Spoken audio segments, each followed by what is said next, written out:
हमें गुलाम रसूल चाहिए था। मैं बड़े जज्बाती अंदाज में ये बात आपको कर रहा हूँ।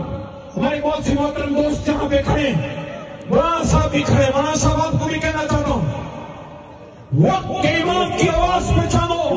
खत्म करेंगे लोगों वो आदमी जो बात आप जुमे की नमाज में खत्म नबूवत की और नबी पाक सल्लल्लाहु अलैहि वसल्लम की और शाह मदीना की किया करते थे, मदनी रियासत की बात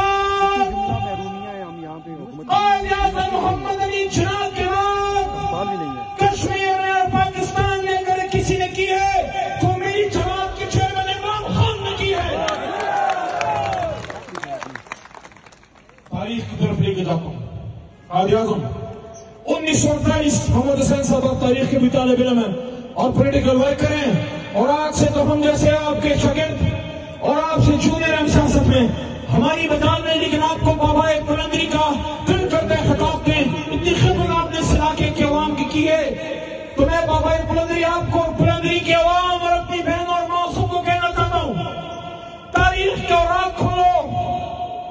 कायद-ए-आज़म ने 1948 सिप्पी दरबार में यह फरमाया था, वक्त नहीं है वरना तफसील से बात करता, उन्हें फरमाया था, अंग्रेजी में थोड़ी सी मैं सुना देता हूँ कि it is my firm belief, कायद का फरमान है, that our true salvation lies in following the golden rules of conduct set for us by the great lawgiver of Islam, Muhammad sallallahu alaihi wasallam. Let us lay the foundations of our democracy on true Islamic principles of social and economic justice. मफ़हूम क्या है?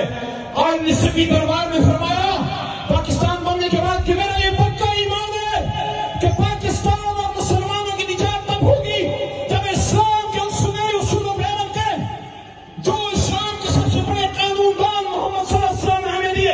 आए अपनी जमहूरियत की बुनियाद इस्लाम के सही समाजी इंसाफ और माशरती और सियासी उसूलों पे रखें।